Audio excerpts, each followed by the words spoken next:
people are not being faithfully implementing it. But that is part of the struggle that must go on. The second point is about not only redefining the state in a socially inclusive, but also demystifying the state and decentralizing the state. In many of our countries, even since we're talking the morning, we're talking of elections at the national level. Local government elections, we have not even been talking about that. Provincial elections, they do take, and that is where the human beings are. So we need again, and that's also part of this new architecture that arose from these various African standards and what have you. My last point is that part of that struggle that will still continue is that we as professionals must engage political leadership. What they are doing in most cases is with our connivance. We have not really confronted them. And that part of it, and again, we have gone through a phase of our intellectual history where social movements, where intellectuals were actively engaged in social movements. And I think Odessa has documented that very well. So we need to go back to that. How do we relate to the people? And our CSOs are only at the point of communicating with the leadership.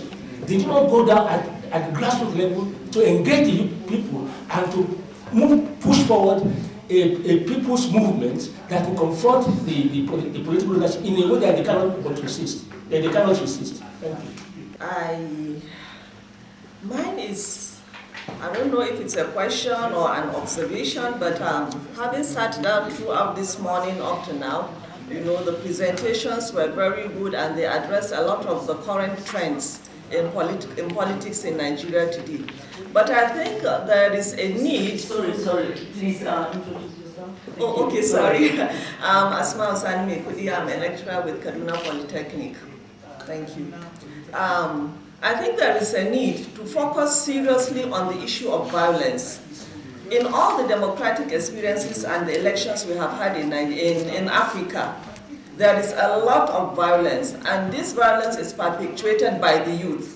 And these are the youth that in the next 20, 25 years, they will be voting, they will be sitting for elections, and they will be the ones to be elected into political offices. So what are we teaching them? One, how do we stop the trends in the violence too? And thirdly, how do we address this issue?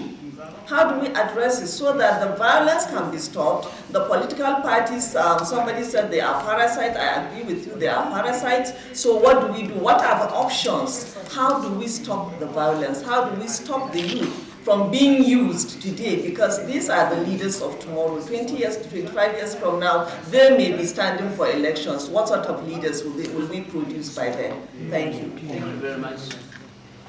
1, 2, 3, 4. For us not to, in a way, criminalize youth.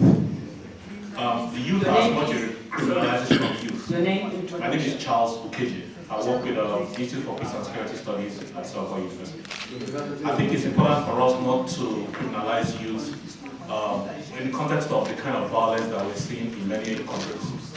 At the same time, for every expression of violence by youth, there is a sense in which we ourselves must look ourselves as part of us contributing to it. But much more importantly is that at the same time that we draw attention to some of the expressions of violence by youth, we must also see the creativeness that young people are bringing into the democratic enterprise in many of our countries. And I think it's important not to undermine this. We will see how in many places young people are coming together to create cells or groups to monitor elections and to say, no, we cannot allow this to happen. So at the same time that we demonize them, we must also acknowledge the creativity, the immense creativity that young people are bringing into the political space, and how this is making a difference in so many places. So this is why you would see at election, at polling stations, young people are staying there. They have set up, chat groups. They have set up SMS networks. They are able to see elections, copy results, transmit it, share it on social media and so on and so forth. And how this is making it impossible, increasingly impossible, for those who would probably want to hijack the process to do so.